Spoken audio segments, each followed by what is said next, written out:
To worry or question why, surrender, let go, release, and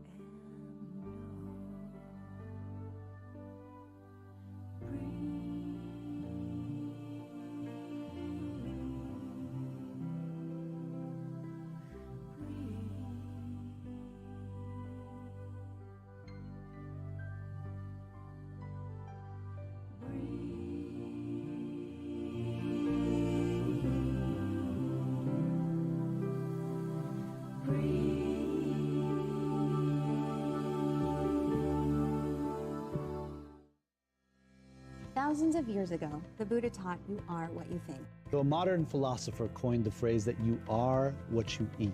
Today, like millions of my human sisters and brothers on planet Earth, I'm becoming mindful about what I eat, what I think. But lately, I've been thinking about this. I watch what I eat, but do I watch what I watch?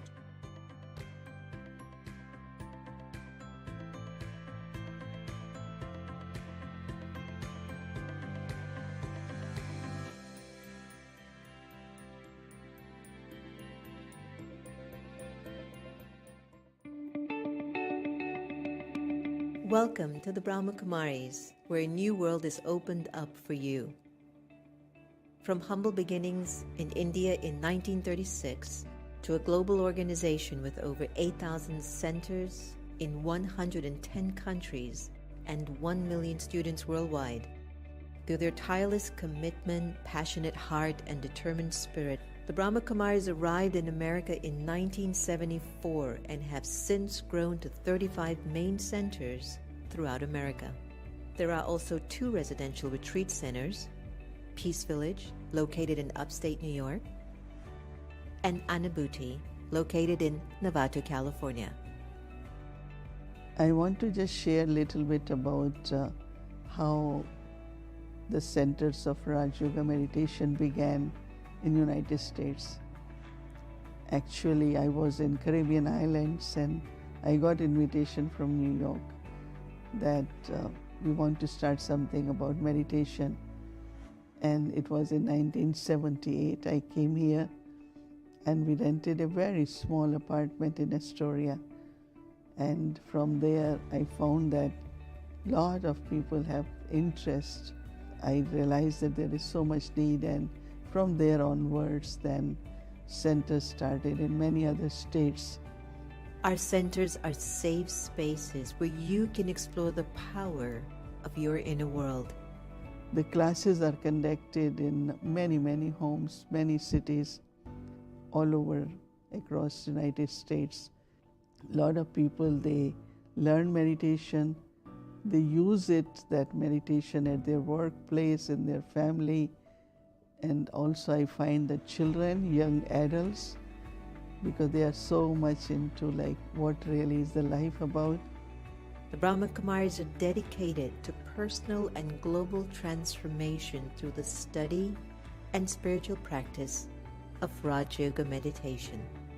And at the heart of our teaching is the belief that the pathway to peace and happiness is to remember our original nature as spiritual beings, connected to the one source. In 1981, the organization received recognition as an international non-governmental organization affiliated with the United Nations and accredited with general consultative status with the Economic and Social Council. From organizing large-scale global initiatives to local community programs, the Brahma Kumaris has a tradition of service in every field that fosters spiritual growth among individuals from all backgrounds, cultures, and walks of life. I hold on to this vision, the world of love, world of peace and harmony, world which is free from conflict and sorrow, where we can live as brothers, one family, children of common parents, one supreme divine power. This is your invitation to awaken and join us in creating a world of love, peace, and kindness. Om Shanti. Sister Jenna is one of the purest, most sublime spirits I've encountered. Gentle voice, gentle sound, but booming spirit. She makes life more graspable. I listen to her, I see and sense and say to her and about her. She's a woman of good, a woman of God, a woman of elevated consciousness. I'm so glad to be a part of your life and that you are a part of mine and that we are all together a part of each other's. Peace and blessing. Hi everyone, welcome to the Brahma Kumaris Meditation Museum's Next Normal, in collaboration with America Meditating Radio. I'm your host, Sister Jenna, and every night, Monday through Friday, we get together and have some deep conversations about life. During the pandemic, I've hosted and interviewed a tremendous amount of individuals who have really left us with some deep thoughts to contemplate on. If it wasn't a presidential candidate, it was a New York Times best-selling author. Today we have an icon, an individual who actually walked in the footsteps with Martin Luther King. The great Dr. Clarence B. Jones will be joining us. And I'd like to invite you now to really take some time, gather the family. This will be historical. This will be like a history class, but you'll be getting the internal, the inside look at what happened behind the scenes before pen was put in paper in our history books. That's what tonight's conversation is all about on The Next Normal. So before I bring Dr. Jones on, let me give you just a little idea for those of you who might not know who he is. Dr. Clarence B. Jones is a director of the University of San Francisco's Institute for Nonviolence and Social Justice and scholar writer in residence for the Martin Luther King Jr. Research and Education Institute at Stanford University. Dr. Jones is a director of the University of San Francisco's Institute for Nonviolence and Social Justice and a scholar writer in residence for the Martin Luther King Jr. Research and Education Institute, Stanford University. In a distinguished career, Dr. Jones served as a political advisor, counsel, and draft speechwriter for the great Reverend Dr. Martin Luther King Jr. And he became actually the first African-American partner in a Wall Street investment banking firm. He has been twice recognized as Fortune magazine's Businessman of the Month and founded successful financial, corporate, and media-related ventures. He has also provided strategic, legal, and financial consulting services to several governments around the world and received numerous state and national awards recognizing his significant contribution to the American society. He's highly sought after as a speaker and has been the subject of numerous television and radio interview programs. He's the co-author of Behind the Dream, Uprising, Understanding Attica Revolution and the Incarceration State, and what would Martin say? He is also the founder of the Clarence B. Jones Institute for Social Advocacy. Through his work in the civil rights movement, he has dramatically impacted the course of American history. Today, as we honor and observe Martin Luther King Day, it gives me great privilege to welcome the wonderful Dr. Clarence B. Jones to The Next Normal. Tonight our conversation will be a heart-to-heart one, because this is someone I want to learn from and grow with. I'm also so curious to find out his perspective in what's happening in the United States of America right now. So my advice to you, tell your friends, share it right now, bring out your pen and paper and take notes. This is going to be really important. Dr. Jones, thank you so much for joining us on The Next Normal, as well as in collaboration with America Meditating Radio. I cannot be more pleased to have you with us today. I am pleased and honored to be here. So this is a day that does what to you? Every time in the United States, MLK Day is observed, Is there anything that usually happens to you specifically on this particular day? Yes, it's a day of both, there's a dialectic to it. It's a day of great pain, and it's a day of great joy and remembrance. It's a day of great pain because I know that we're celebrating his birthday. Is 92 years old this week. And but he was violently taken from us, assassinated when he was 39 years old. And I think of what a profound loss to the nation and the world of what he could have continued to provide to us and contribute to us had he had the opportunity to live much longer, whether or not he had reached 92 or whatever age, but a much older age than 39. So that, yes, it's a day of joy because I'm pleased that the nation commemorates this extraordinary person. But They needed to do that.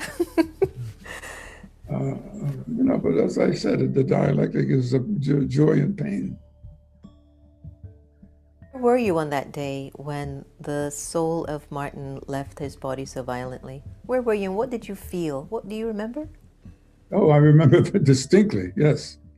I was on my way actually down to Memphis, Tennessee, on my way to the airport, and I was rushing out the door. And the phone rang. It was Harry Belafonte on the phone. And I didn't want to take the phone because I said, I have a car waiting outside to take me to the airport.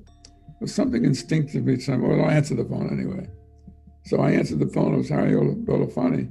I said, Harry, I can't talk to you now. I'm rushing down to Memphis. He says, well, you better hold on. Martin's been shot. I said, what?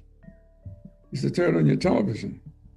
So I turned on the television, and there it was all over the TV. Martin Luther King Jr. had been shot. And so I immediately got on the phone and called Memphis, Tennessee, the various numbers I had, because they'd been arranged that people were going to meet me at the airport and take me to the Masonic temple where he was going to speak. Couldn't get through, and then I finally got through, and there was mayhem, and then the phone rings again. And I said, Harry, I'm uncertain what I should do. And he said, well, Martin's dead. Just like that. And so we better hold on and think about what we should do. And at that time, the first immediate thought that came into my mind was, they finally got him. They finally got him. There'd been no question in my mind, and little question in his mind, and those who were close around him. It was not a question of whether Martin Luther King Jr. would be killed. It's just a question of when it would occur. It was a matter of when, right? Right, only when. When I look at the images, Dr. Jones, at the enormous amount of courage you all had in those days to go against the kind of a level of hatred that we witnessed, it took a lot of anointing from God to keep moving forward like that. How did you meet Martin? Like, what was it that was in the cards that got you in connection with him, and how did you start to become a part of his messaging? First of all, in response to what you first said, yes, it did take a lot of anointing from God. I met Dr. King when I was 29 years old, and he was 31. the second week in February in California. He had been indicted by the state of Alabama for tax evasion and perjury. And he was represented by 4 very able lawyers. But his chief defense counsel, a judge in New York, Hubert Delaney, knew me and had an exaggerated opinion of my abilities. And he called me and he said, you know, Dr. King has been indicted for tax evasion and perjury. And I'm leading his defense team, and I would like for you to coordinate and take responsibility of coordinating the defense, the preparation of the research, preparing the defense. And I said, Judge, you got 3 able lawyers. He said, yes, I know, but you know, we're all busy and we need somebody to do the research and prepare the cases in support of our arguments. And at first I thought he was just talking about that I'm in California going to the library and preparing some stuff and then sending it to him. He said, no. You need to go to Montgomery, Alabama. And I said, Judge, I can't go to Montgomery, Alabama. And he was, you have to understand, it was difficult for me to say no to him because he had been an influential factor in my life. He had made a recommendation to me, recommending me to go to law school, recommendation to the law school. I attended with Boston University Law School, and I had great profound respect for him. So it was hard for me to say no to him aside from his own individual stature as a lawyer. And that was on a Thursday evening, and Friday morning, early the next morning, I get another call very early in the morning. And Judge Delaney says, you know, Clarence, I didn't know at the time of our conversation last night that Dr. King is in the air right now. He's on his way to Los Angeles. And I told him that the very first thing he should do when he arrived was to rent a car and come out and visit you. And I thought to myself, oh no, that's the last thing I need. You know, I'm starting my day Friday morning in LA. So Friday evening is at my door at 2751 Highview Avenue in Altadena, California. There stands Martin Luther King Jr. and Reverend Bernard Lee, a trusted aide of his. I had seen pictures of Dr. King, but I'd never seen Dr. King before. He comes into my home, sits down. My wife, then, who's now deceased, the mother of my adult children, you know, she treated him like a rock star.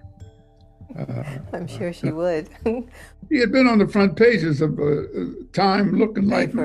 Right. What was your first feeling when your eyes met Martin's eyes, and it was a soul-to-soul link? Do you remember what that feeling was? Yeah, my first feeling was, this is going to be a problem. My first reaction was, he's going to be asking me putting pressure on me to do something that Judge Delaney tried to persuade me to do. And Judge Delaney, being a very smart dude, I think he thought that, well, if Dr. King comes to visit me in person, I won't say no to Dr. King. So that's my first reaction. Was admiration, I love that. I knew it was going to be a problem. But you were right. That's right. You were absolutely right. So then after that meeting, and your wife treated him like he was the king, Right. Life continued to unfold. You helped him with his case, but you also became good friends. Right. What was that link? What happened when you What really happened? started to feel the kindredness? Well, you know, Dr. King, first of all, let me just say that, first of all, I first started out as a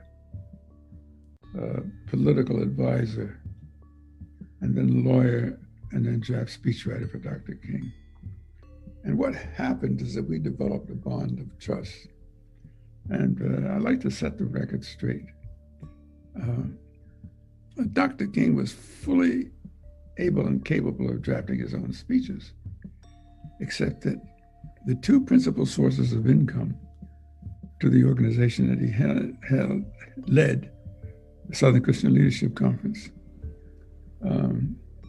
were speaking fees in response to a monthly newsletter that they would send out. I'm sorry, donations in response to the monthly newsletter, and speaking fees. The speaking fees would arise from his going and speaking, and he'd be requested to speak four times a week.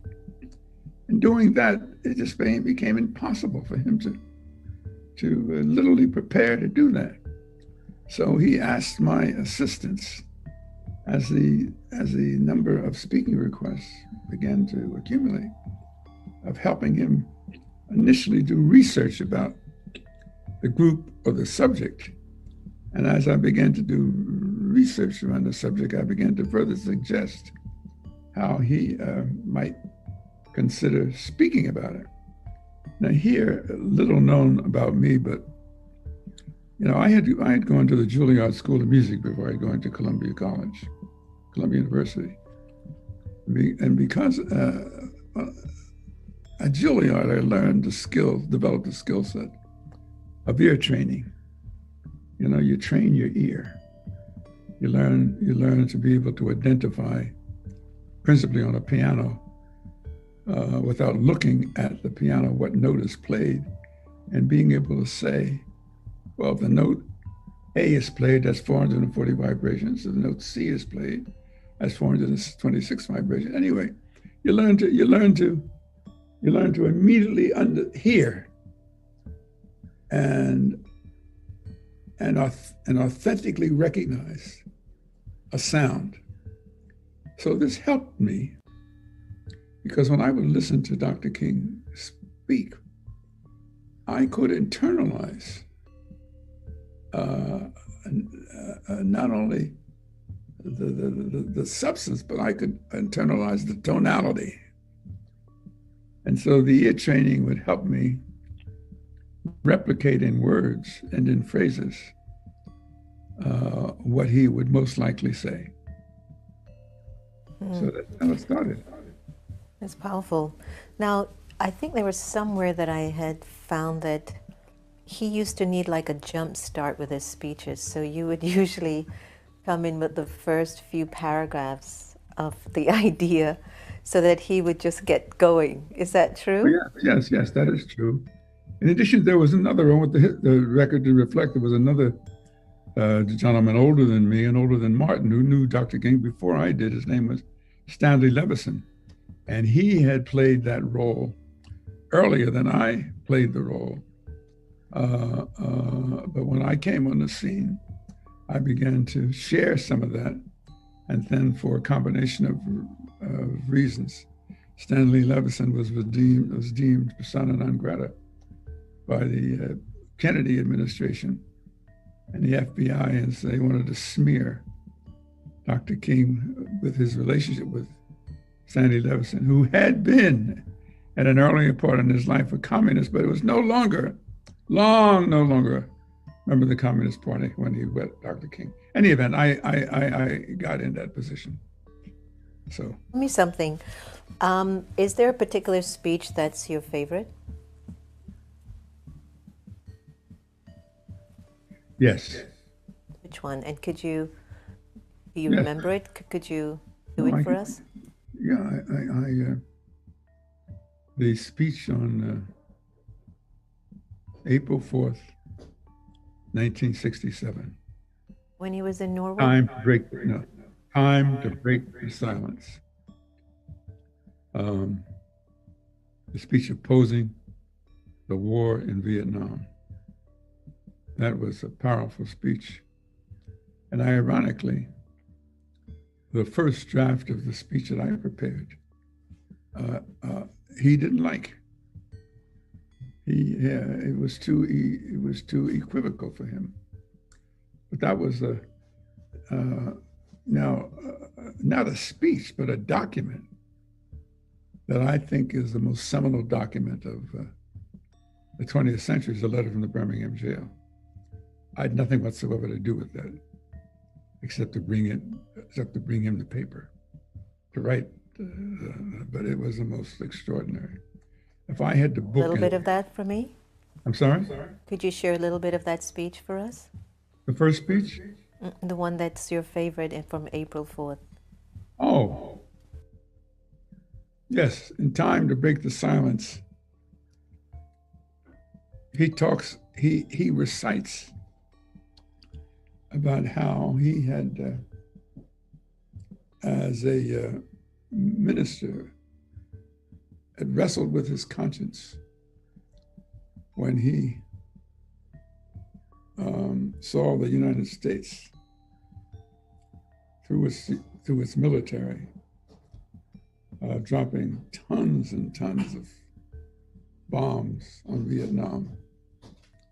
And he also, he said he could count.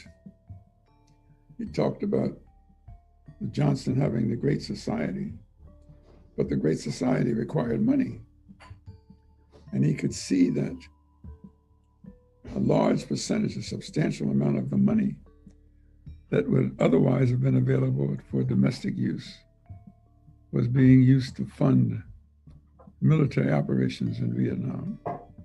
So he knew that the continuation of the war in Vietnam was simply going to drain, aside from the moral question of the continuation of the war, was simply going to leave virtually no resources to address the domestic issues. So that, among other things, prompted him to oppose the war. Beautiful. Dr. Jones, we've been going through quite a lot in the United States of America. I usually calculate the strain of the American fiber post 9/11. I know a lot of people might not recognize it, but for me, in my generation, I tend to go back there. So many things changed.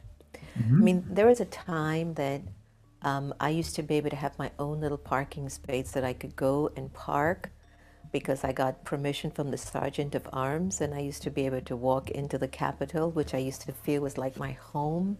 Mm-hmm. Post 9/11, I couldn't even get past the barricade. And those things are painful. There's been a lot of changes, and the last few years, there have been great changes. How are you feeling as we approach inauguration for President-elect Biden and the first African-American Black woman who will be the Vice President of the United States? How are you feeling when you're witnessing all the things that's been going on in America, especially in the last, since the election on November 3rd? How are you feeling? I'm feeling joy, celebration, and profound apprehension, and some degree of sadness, but great apprehension and fear, because first of all, I'm overjoyed that our country has elected President Biden as president, and Kamala Harris, first Jamaican and Indian woman as vice president. But Dr. Jones, you know I'm half Jamaican. Well, you should be celebrating. Let me tell you, when I knew she was going to be vice president, I was like, bring out some Bob Marley. Oh yeah, I spent a lot of time. That's a separate subject. I spent a lot of time in Jamaica, because when I was in the investment banking business, the Wall Street firm I was in, we used to represent the government of Jamaica. So I spent a lot of time in Jamaica. Anyway, the direct answer to your question, I feel joy, but I feel a great deal of apprehension, because while President-elect Biden and Vice President-elect Kamala Harris won the election the old-fashioned way by the greatest number of popular votes and the electoral votes, nevertheless, there were 74 million people who did not vote for them. And those 74 million people, in spite of the fact that Vice President Biden and Harris, I think, almost got 80 million votes, there was 74 million people who strongly opposed their election. And as we can see from these recent events in the Capitol, in the past week or more, they are prepared to take their opposition to ways beyond nonviolence, to violently oppose. And so, like the rest of the country, I'm on tenterhooks, notwithstanding the military measures taken. I'm on tenterhooks that there may not be such a peaceful transition to power. Say that. I'm so hoping there will be. You know, I'm in Washington, I'm telling you, D.C. That's my observation. I'm in Washington, D.C., and a few days ago, I went to Martin Luther King's memorial to do a message for today, which you'll see as well tonight. And I have never seen such military presence anywhere, much less in the nation's capital, all because of what was incited by a particular voice of leadership and a community of individuals who believe in the rhetoric. And we have a peace tree. It's an official government peace tree. It's called the Om Shanti Peace Tree. And it's planted on Capitol Hill, right next to the Krista McCullough's tree. Mm-hmm. And there's a monument that's next to it called the Navy Monument with two women at the top. And one has got her head on her shoulder crying. Mm-hmm. And when I was looking at a video of where our peace tree was and the monument, and then looking at what happened on January 6th, I said to myself, I wonder if there's one person who found that tree and sat under it like the Buddha and found their peace. Mm. And I had that question, you know, in my heart that there's got to be a few that we can save. This really isn't the way. It felt like a culmination of the low vibration in which the country was going through. And so what I witnessed on the 6th was just really the sum total of just how uncomfortable a lot of souls are inside of themselves.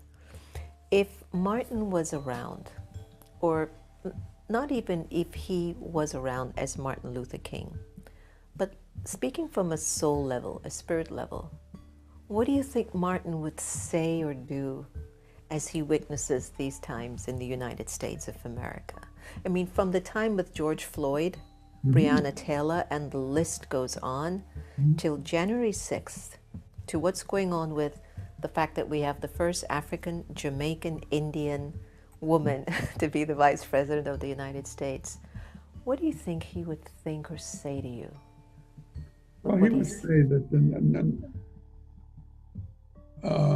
nonviolence and loving your neighbor still remains the only viable option.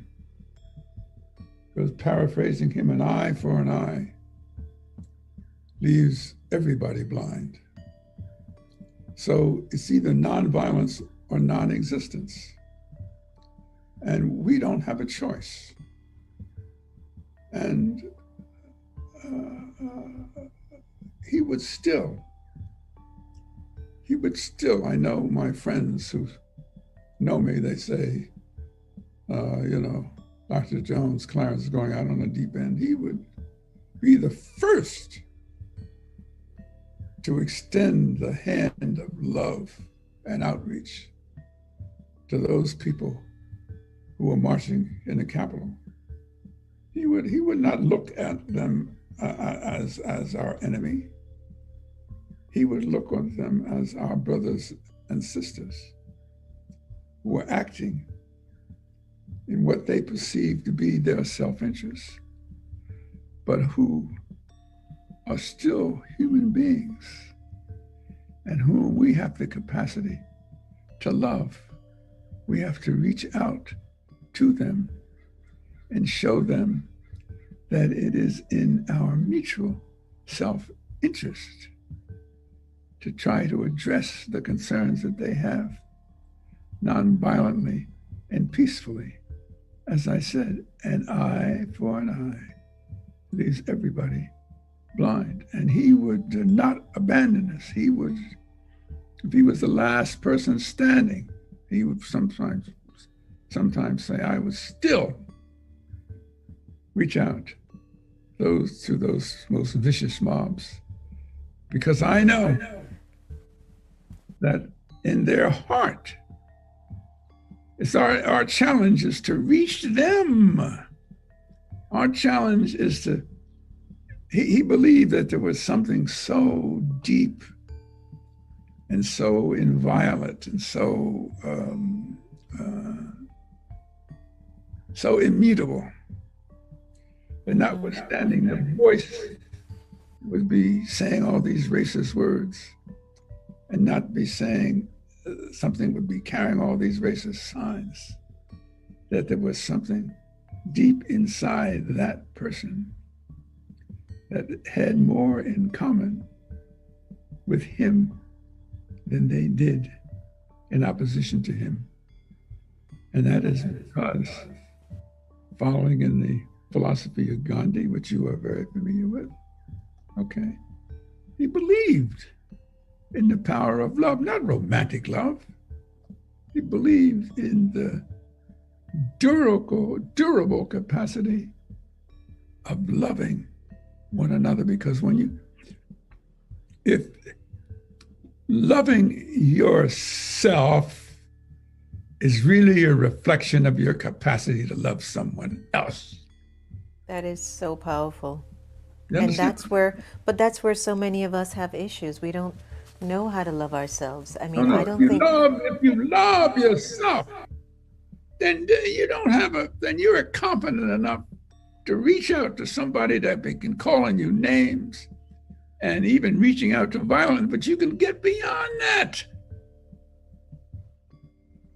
Okay? And this is not some kind of quackery. Okay? This is deeply related, deeply embedded in not only the religious experience, the philosophical experience. I mean, Dr. King went to India, and, he had a PhD in theology. And that experience of going to India, that experience of just being there, of seeing there, of walking in the footsteps of Mahatma Gandhi, of talking with some of Gandhi's grandchildren, Arun is wonderful, isn't he? Yeah, and he was, and to see, and he never forgot. He never forgot, and too many of us in America forget that this frail brown man led 1 million people to the sea and brought the English military to its knees. Brought the English military to its knees. He never fired a shot. Okay? He paralyzed India, so it had no choice but to permit India to be free. Okay?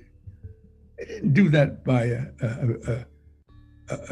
organized band of rifles and guerrillas and no, it did it surely by the massive power of 1 million people bringing the country to its knees. And I believe there may come a time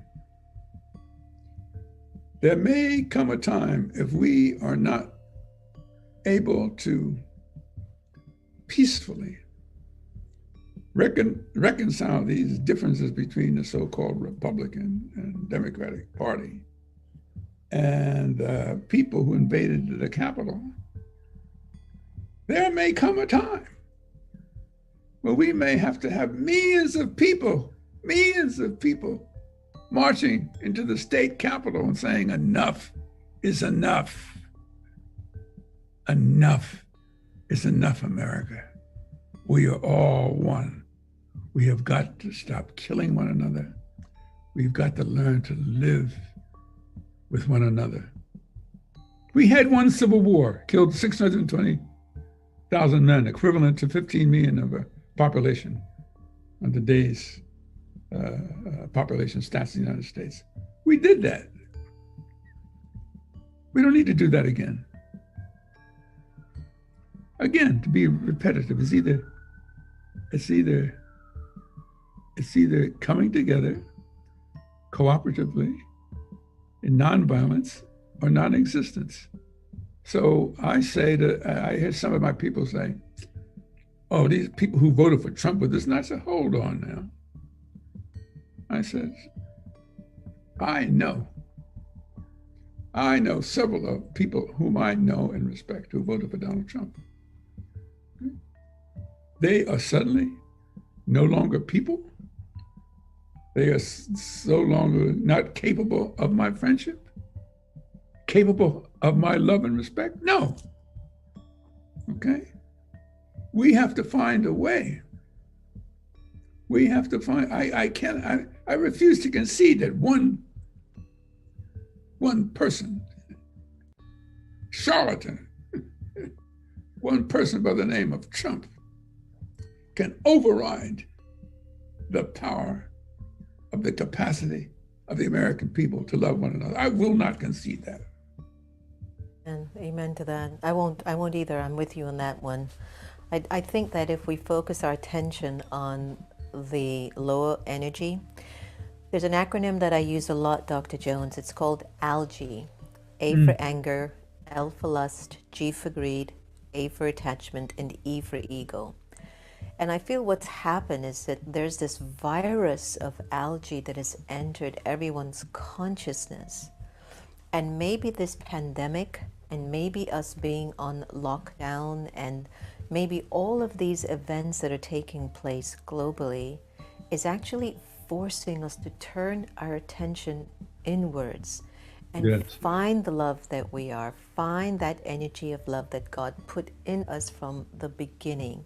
Yes. As you continue to, grow and aspire and be more of who you are, and I loved being a part of your big birthday bash the other day.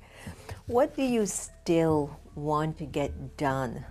What are you still fired up to get done? I want there to be a kind of mass reality check and honesty within the nation of the United States. I want them to come out of a conditioned state of denial and to recognize it's nothing bad to recognize a simple fact that this great United States we have, in spite of the majestic words of the Declaration of Independence and the United States Constitution, crafted, ratified in 1789, that this nation was born and conceived in slavery. This nation was born and conceived in the perpetration and the institution of slavery and this companion legacy of white supremacy. Now, this is not a matter of opinion. This is not, I know we're in this era of where we have facts and alternative facts. No, this is not, there is no such thing to an alternative fact to how our country was created and conceived. The institution of slavery and its concomitant doctrine and legacy of white supremacy, that is a fact as factual as the speed of light, 186 miles per second, or 2 + 2. There's no such thing as alternative facts. Now, having recognized that as alternative fact, we have to begin to look at what the consequence of those facts have had, that is, the legacy of slavery and its institution of white supremacy, of what the consequential impact that has had on subsequent generations. And stop acting like it didn't happen. Just face up and get over it, because it did happen. And as a result of it happening, it had certain consequential results on subsequent generations in our culture, in our politics, and particularly in our politics. Up until 1965, 64, there are 20 standing committees in Congress. The chairperson of every standing committee in Congress was from the South. Why is that? It's because seniority arises from the number of times in which you get consecutively elected. Okay? So you become the chairperson of a committee because you've been there the longest. And that seniority arose with the chairmanship of senators from the southern states, because it was in those southern states where there was wholesale disenfranchisement of African Americans to vote. Now, that is not an opinion. That is a fact. The Civil Rights Bill of 1964 would not have been passed but for a substantial number of Republican senators who voted for it. A number of so-called Democratic senators, chairmen of standing committees, they opposed the Civil Rights Bill. But a number of Republican senators from Illinois and New York and New Jersey, they enabled Johnson to have a coalition to get his Civil Rights Bill passed. Now, that is, why do I say that? I'm just reciting a matter of historical facts. Okay? I mean, I didn't make it up. And we as America have got to get over it.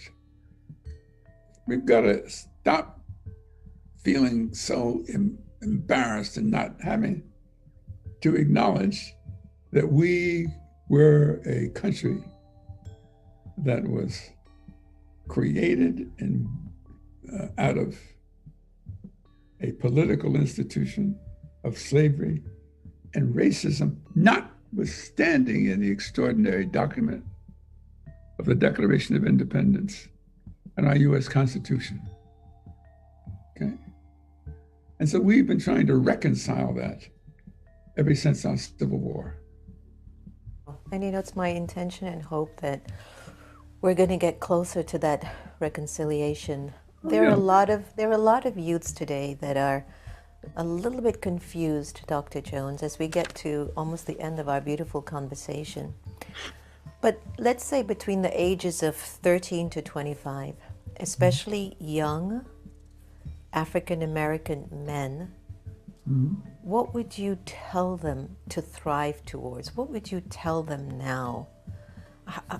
What would you tell them how to use their energy, how to use their greatest asset, which is their mind, and how to use their hearts? What would you advise them? If there was one watching right now, what would you look him in the eye and tell him what he needs to do to be the best he could possibly be? I would urge them to study and understand the history I had reference to, but that the challenge is to be the very best that they can be and to commit themselves to the pursuit of personal excellence. Commit yourself to the pursuit of personal excellence, because somebody can take a Glock 21 pistol or an AK-47 away from you, but nobody can take information and the education that you get. Somebody may be able to take some little dope that you've accumulated in an illegal transaction, okay?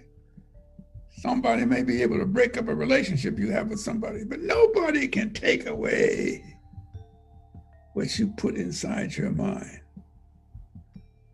okay? So you commit yourself to the pursuit of personal excellence and to be the very best that you can be, because nobody, I repeat, they can take your Glock pistol away.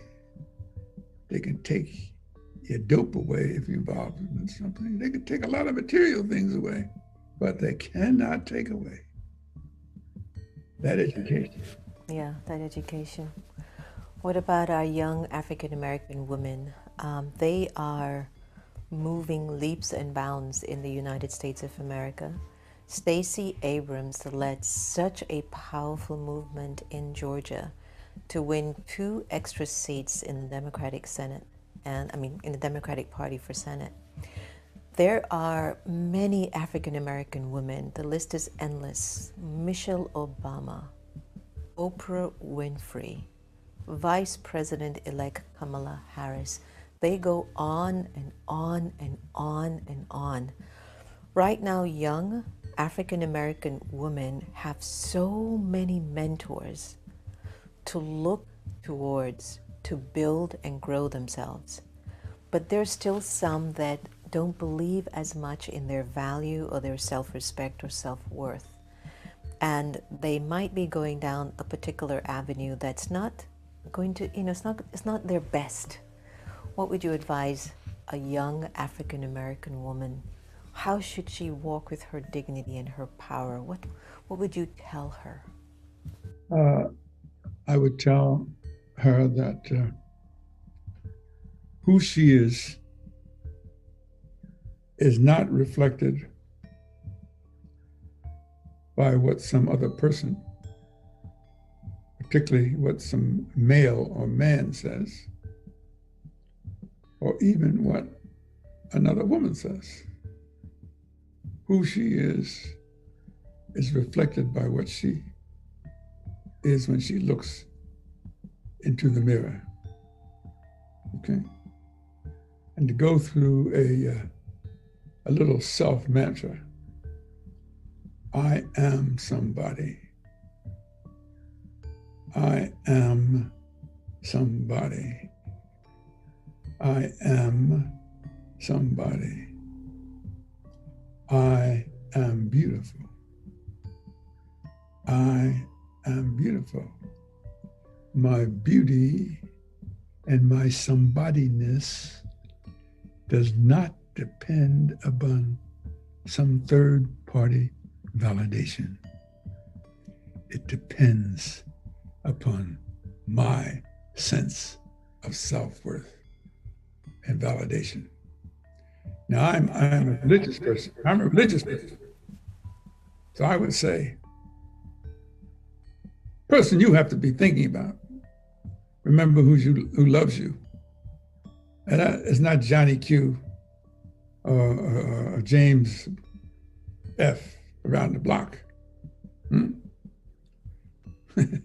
It's the good Lord. It's whether you love yourself. If you love yourself so much, first of all, if you love yourself so much, you won't tolerate anybody trying to abuse yourself because you say, hey, I am somebody. You can't treat me like that. You cannot treat me like that because I'm the baddest queen of Sheba walking this earth. And whether you like the texture of my hair or the color of my skin or the color of my eyes, I don't care. Because I know who I am. I look in the mirror every morning and I'm defined not by what some third party says what I see is beautiful, but what I say is beautiful because I love myself. Perfect. Okay. Yeah, I just felt like I want to. Shape of my nose and the shape of my lips doesn't depend on somebody else's shape of the nose and lips. It's because what I say my nose and lips are the most beautiful thing you can see in this mirror. I hear you. It has so much to do with the inner beauty, no? I think right now we're in a particular season where if women can recognize that the external beauty has so much to do with their inner workings of their mind and what you said, what they believe in themselves. It doesn't matter how thin or how voluptuous their lips are. That's secondary. It has everything to do with the way you carry yourself, the way you conduct your relationships, the way you walk on the planet, like what we call in Hinduism. You're a living goddess. You're a living deity. So a deity don't curse. She don't, take off anybody's weave. She doesn't yell, at anything.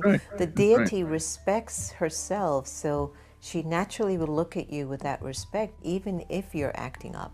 And that's one of the things that I love to teach young women is how to walk in a room like you are a goddess, not with the arrogance, but with the quality of a goddess, which by chance is given by God. The power in the goddess is actually bestowed by God himself.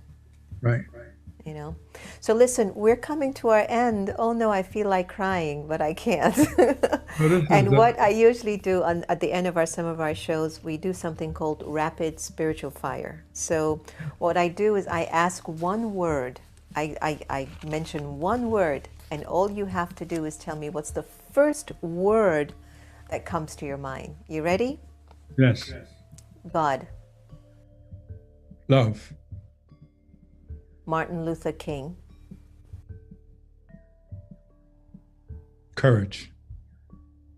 America.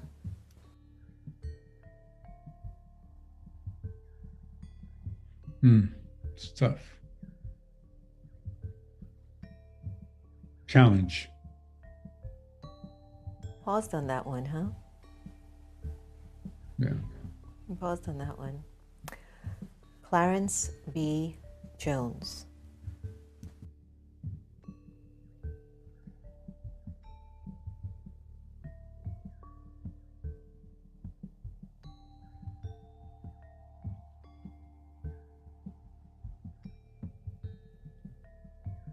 Grateful.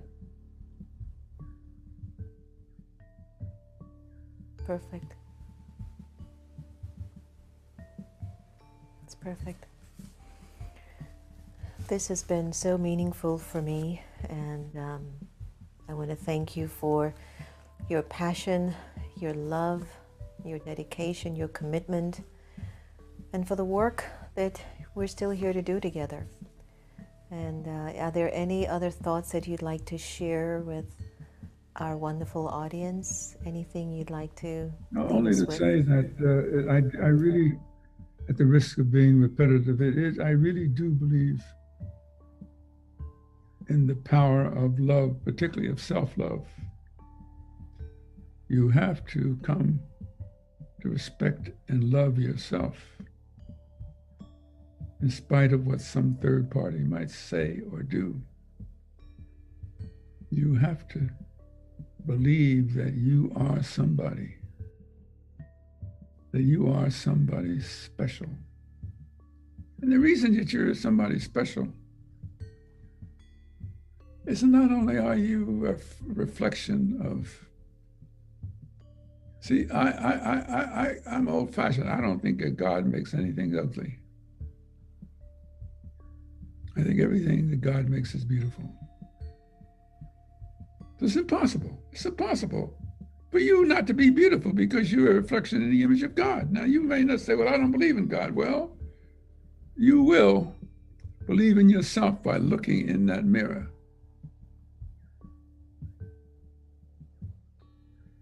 Believe in yourself. I have to share something. You know Louis Gossett Jr.?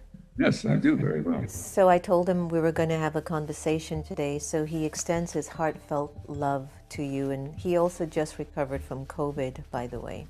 Oh my God. He's doing fine. He's doing fine. So I'll connect you guys if you happen to have lost his number or anything. But one thing, Lou gave me this as a gift, and he gave me this quote, which I know you'll relate to. And he said, Sister Jenna, I can finally look in the mirror and like what I see. Come on now. Oh, I couldn't tell you what that did for me. Did you hear that? I sure heard. That's what I'm talking about. Yes, that self-love you're talking about, Dr. Jones. Yes, yes. Could we do a part 2 when I have more time and we can sit? Because you and I could talk for hours. All right, thank you, Mary. Thank you very much, Sister We'll Jenna. mention about the Clarence B. Jones Foundation as well at the end of the show. And for anyone who's willing to help to support the foundation, their website and email address will be listed at the bottom. So we want to give a big heartfelt thank you to you, appreciation for your heart, your demeanor, your dignity, your intelligence, And my but more than goddaughter anything Valerie else, Still. your humility. I said to my goddaughter Valerie Still, whom I love very dearly. And Valerie too, you know, give her blessings for putting us together for sure. Right. So many, many blessings. I went to Martin Luther King Memorial the other day and I did this video, and want to share this as a gift to all of you as you just, you know, take some time to reflect on some of the beautiful words of advice and wisdom that was given to us by who we call the Godfather, a good Godfather, but also the amazing Dr. Clarence B. Jones. So I hope everyone enjoyed the show. If you liked it, give us thumbs up. Feel free to connect with Clarence B. Jones Foundation if you'd like to volunteer and do any sort of a work or support.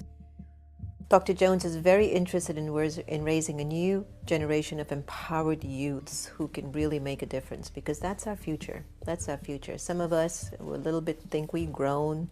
We're a little bit hard-headed, so it takes some time for change to occur. But Dr. Jones really wants to see the future of our younger voices to be the real leaders. But he also wants to see us to have agape love, more love in the world. That's all we need to fix all the ailments in our society.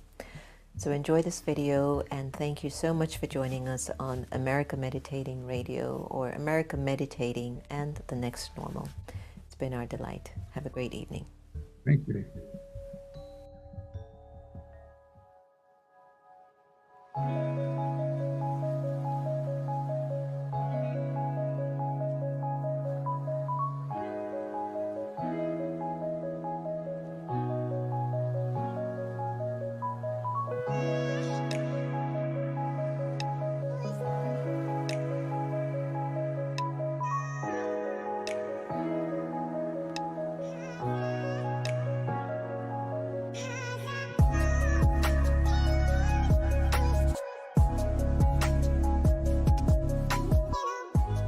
Hi everyone, I'm Sister Jenna from the Brahma Kumaris Meditation Museums and America Meditating Radio. It's Martin Luther King's Day. It's a day of service. And did you know that the greatest aspect of service that you could ever offer right now will be through your pure wishes and good feelings? We've been trying to change the world for thousands of years. And what if the solution to the ache of humanity lies in our service of offering good wishes and pure feelings? Wouldn't that be incredible? We have a lot to be grateful for, and we have a great opportunity to be of service. You can start with yourself, start with your family, your friends, your city, your state, your country, and the world. Your pure wishes, your pure feelings and good wishes is the greatest act of service you could ever offer our greater humanity. On this Martin Luther King Day, let's just do just that. Let me share with you some of the quotes that I especially love from Martin.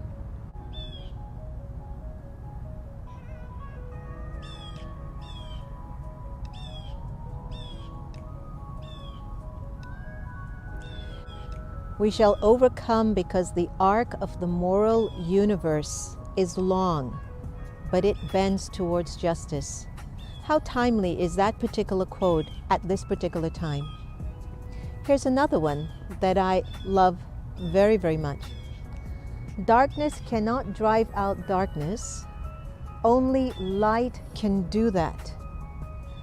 Hate cannot drive out hate. Only love can do that.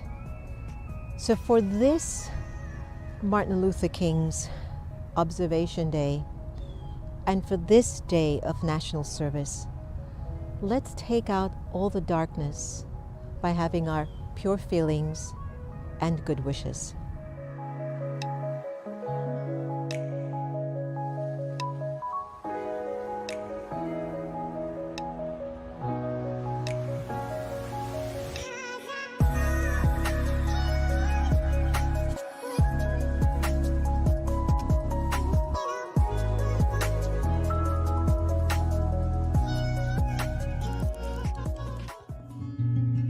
Hi everyone, it's Sister Jenna from America Meditating Radio. I hope you've been enjoying Wise-ish, which you can get live on Twitter, Facebook, or YouTube from 8:30 a.m. to 8:45. But you can also get it on demand 24/7. It's going to be your power boost for the morning. It's your daily dose for the soul. It's just going to encourage you to make the day that much more valuable. So join us. Looking forward to seeing you.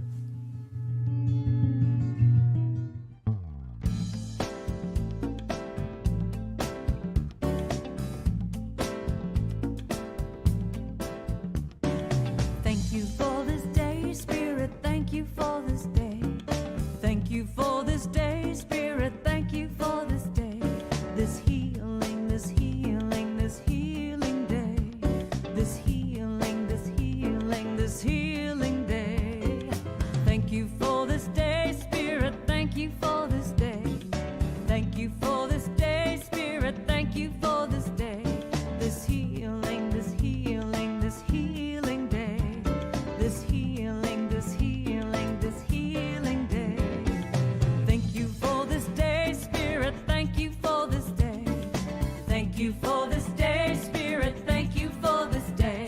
This healing, this healing, this healing day. This healing, this healing, this healing day. Thank you for my friends, Spirit. Thank you for my friends. Thank you for my friends, Spirit. Thank you for my friends. My wonderful, my wonderful, my wonderful friends. My wonderful, my wonderful, my wonderful friends.